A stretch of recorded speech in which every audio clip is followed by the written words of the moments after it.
Hey there, Carrie here. Welcome to my channel if you're new, and if you're not new, thank you for tuning in. Today I am going to briefly talk about some recurring dreams that I've had. Um, and like if you've watched my videos before, uh, especially like the older videos, you'll notice some mannerisms that are it's very telling of all of the trauma that I've experienced. And it's really hard for me to go back and watch some of them, um, because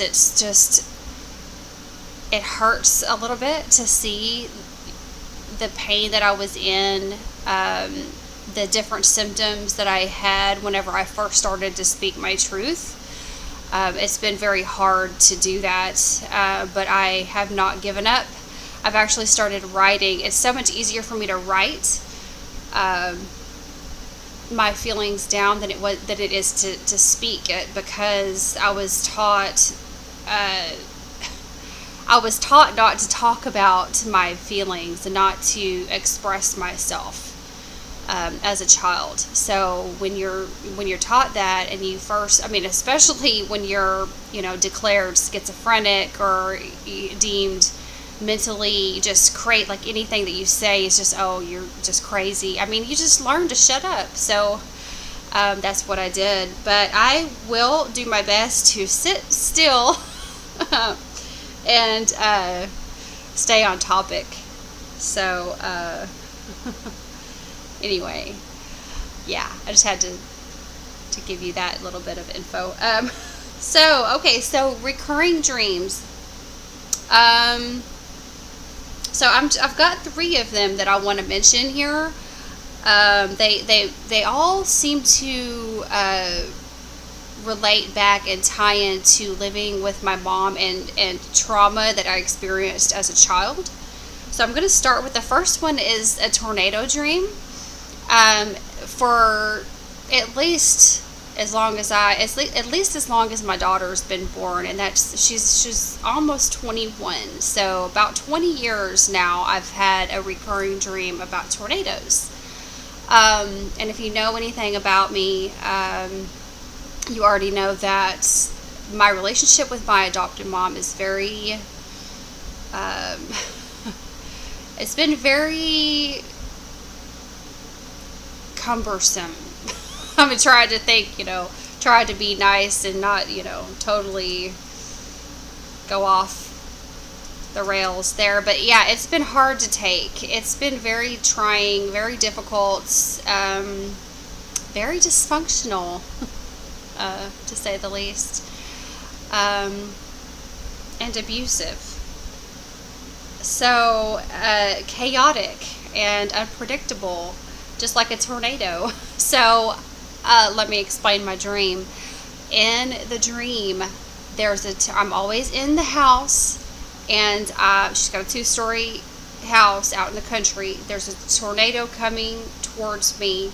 I'm looking out the window, and I see it coming, and I'm like, oh crap, there's a giant tornado coming. And I mean, it's so vivid, and I can hear it. I mean, everything is so clear. And my first thought is, oh my God, I've got to get my daughter out. I've got to go get her. I've got to find my daughter. And so I'm searching through the house looking for her, and there's no safety in the house. So I exit the house through the front, and then I go towards the direction where the tornado's coming to find safety in either the ditch or the bridge next to the house. So that tells you a lot right there, that I leave the house and go outside with my daughter, running towards the direction of the tornado. Now, I did recently, I wrote about this a little bit on my website, on my blog.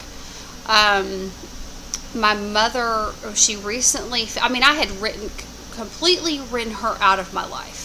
I said goodbye to her when I left the last time. I mean, the day I left, I heard the voice of my wounded inner child say, "I'm leaving, and you can't make me stay." I mean, come on. And then I had another recurring dream change that very night, which I'll get into here in a little bit, about myself. No, which one was it? Already graduating. So it's another one that I'll get into. So yeah, my inner child was like, screw this, I'm leaving. You can't make me stay. But that relationship had already ended. I had already given up. I was not going to allow any more toxic anything, any poison into my life for the sake of having a mother. I had decided I don't have a mother, and that's just the way it's going to be. I've got to be my own mother, and I wrote her off. Well, she fell and hit her head in the garage one day and forgot that she hated me. So I was like, okay, well, that was very confused. It was a very emotional time, because as much as I hated this woman and just what she had done, and to me and in my life, the sight of seeing, just when I walked in the hospital room and saw this little feeble old 90-pound, I think she was like 87-pound, like old woman, laying there in a hospital bed with staples in her head, and she can't remember anything. My heart just, I can't, I'm just so empathetic, and I just love, so I wrote about that. So if you want to, you can go to my website and read about that. It's starseedawakening.net, and it's titled Pandora Radio, Teaching Me How to Love, and then there's another one called The Ancient Dragon Queen. So okay, I have already cleared that relationship using the formula of compassion. So I have done my emotional clearing on that. For 2 years I've been working on emotional clearing, and I had already said goodbye. Okay, I'm cool with you dying, and I'll see you at your funeral. That's how it was. I know how that might sound like crappy, but that's how it was. So I get the sense that, okay, let me explain the change in my dream. I had not yet started using the formula on the situations that I've had with my dad, my adopted dad. There's trauma there, serious trauma, and I was like waiting to clear that, and I don't know, I guess for whatever reason I wanted to get my mom out of the way and then do the work on my dad. So and maybe I minimized, I guess I just had a session with Jalala, and she says that I minimized my trauma with my dad, and I guess I did. But so this dream about the tornado, let me tell you the last one that I had at my mom's house, and it was so clear. It had me outside the house, and there's a shed nearby, and I was walking from the shed to the house, and I look up in the sky, and I see a tiny little funnel just barely starting. It looked like a little bugle in the sky. It was just so cute up there, and I thought it was coming down in the dream. I looked up and I saw it. Oh crap! And I'm like, okay, I got to get in the house and get to Callista. Which that part didn't really change, but I never got into the house. I just looked up and saw it, and then that was the end of the dream. And I was like, that's weird, because that's the first time in 20 years that dream has changed. So that's obvious to me. Okay. So the next dream, and it was maybe 2 or 3 days later, I had a dream where I was at my dad's house. He used to live in a town called Rice. That's recurring, where I'm at his house in Rice. And I'm always doing different things. But this time, it was empty. The walls are rickety and rackety and really dark. There's no furniture anywhere. And there's a tornado coming. I never saw the tornado, but I could feel the house shaking, and I could hear the tornado rumbling, and I knew it was coming. And I'm going through the house. I can't remember if I'm looking for Callista or not.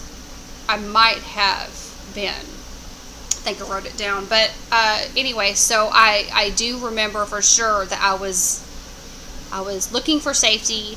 There was no safety in the house, and I had to exit the house to find safety. So if you think about the symbolic meaning of that, I now believe that the tornado at the last tornado dream at my mom's house, where I thought the tornado was coming down, it was going up. Because I get the feeling that my relationship with my mom is repaired. It's dysfunctional, and she's still nutty as hell, but it's not aimed at me, and that I feel like that trauma is repaired. So I'm done. That signifies me being done with the trauma there, and then here comes the tornado coming down at my dad's house. So another one, and I don't want this to get too long. Another recurring dream that I've had is gum being stuck in my teeth, and I'm pulling and I'm pulling and I'm pulling, and the damn gum will not come up, and it's like under my teeth, and it's like lifting my teeth up. And if you look that up, it means like being stuck in a situation, like a sticky situation. That seems pretty right on key there. So, and I've had that dream for a long time of the gum. Just, I'm like, not as long as the tornado dream, but yeah. So anyway, that's another one that changed when I was living at that motel. I said goodbye to my mom, and all of a sudden, pop! It stopped. Just endless gum stopped, and it went pop, and it felt so clear, like pop. Holy crap! There was the end of the gum. I finally got the damn gum out of my teeth. So that tells me, like, okay, Carrie, don't ever go back to your mom's house, because you don't like gum anymore. So the next one, holy crap. Okay, so and I've always had really powerful, vivid dreams. I've got so many to tell, but the last one I want to talk about is where I'm going into a high school, and I'm walking around in the halls, and I'm around all the other kids, and I'm either at the locker, or I'm looking for my class, or I'm in the class, or it's always revolving around a high school. And I'm going to class, and I've had at least a dozen or more of these dreams about being at a high school, and I'm thinking, why am I here? I've already graduated from this school. I'm remembering my high school diploma, and I'm thinking, why am I here? I've already graduated. This is stupid. But I never said anything. I never talked to anyone about it. I just knew that I'd already graduated and wondered why I was there. So, okay, once again, after I moved out of my mom's house and I completely wrote her off, I had this dream again. And there's another synchronicity with it that I'll tell you about it as well. I'm trying to think. I think I wrote it down, but okay, so I'm at this school, and I'm in the lunchroom, and I'm around people, and it's always so weird because the people in my dreams, and like sometimes when you dream things, these things will be very familiar to you. I know this person, I know this place, and then you wake up, you're like, who the heck was that? Where the heck was I? So anyway, yeah, I was talking to people at a table, I think 3 other people that I knew and students that I was there with, and I was like, hey, I've already graduated. Let me show you my diploma. And I started to talk about it. And I think that might have been it, where I actually was like, hey man, I've already graduated. I gotta go. um, so, yeah, then I woke up and I checked my phone. I probably had one eye open. I'm like, Twitter. And I checked it, and there was a tweet by Kanye West. And think what you want about Kanye West. I think he's very awake and aware. But, yeah. He was doing this freestyle rap thing, and it was long, and he was just like trying to get into it, and the beat was going, and he started saying, we need a new graduation, over and over, rapping this, we need a new graduation. And I was thinking, get out of my head. It was so weird. It was so weird. And I told my friend Samara about it. I think I talked to her that day. It was like so weird. But then there was another change in that dream that I want to mention, and then I'll shut this down. But okay, let me think. The graduation. Oh, wow. Okay. Yeah. I knew there was something big. Okay. So, this dream that I had, it was maybe a couple of weeks ago. Okay. I am at a new classroom. The ceilings are really tall. I walk in the class, and the teacher is there in front of the class. She's just short, long, blonde, short lady with long blonde hair. That's what I'm trying to say. So I go and I find my seat, and I go to the back of the class. Of course, I go to the back of the class. So I go to the back of the class, and I find an empty seat next to this blonde guy with glasses. And I'm like, oh, hey, what's up, whatever. We start talking. There's a test, and I'm looking at the test, and it's all jumbled. I said, what the heck is all this? And I'm talking to the guy about the test, and we're just like, looking at it like, what is all this crap? And I could understand some of the words. Like, it was a bunch of questions, just one right after the other on this paper. And we're talking about it, and I just couldn't make out some of it was like literally like another language. Neatly written in some foreign language, right? So I got my new graduation. I'm in this new class. So then it's break time. So everybody goes out of the class, goes down the stairs, and they're all smoking. I think I was smoking. So it's another recurring dream I'm having is as I'm smoking a cigarette, and then I'm like, oh crap, I gotta quit this shit, and I'm like, damn it, and I'm not happy about smoking. That I was smoking, and then I'm upset that I have to quit again, and I'm like, damn, that sucks. So what day am I gonna quit? And it's always this other, yeah. Anyway, so it's time to go back up, and I am in front of the teacher. The teacher's behind me with some other people. There's students all around. It's so vivid. There's a bunch of people there, and the teacher goes, "Here you go," and I turn around. And she has 2 beers in her hand, and she hands one to me. And the guy next to her says, "Oh, okay," and started to drink it. And I reached out to grab it, and then I was like, "Oh wait, no, I can't. No, I'm a friend of Bill." And if you don't know what that means, it's an AA, Bill story. It's about Alcoholics Anonymous. So I said, "No, I'm a friend of Bill. I can't drink that." And I was like, oh crap, I almost drank that. And then I go back up the stairs, and it's the 7th floor is where my new classroom is. The 7th floor, that was very clear, the 7th floor. And I get back up to the classroom, and there's hardly anybody there. Everybody's still down there smoking and drinking and whatever. And I sit back down, and I pick up the paper, and it's clear. I can read it.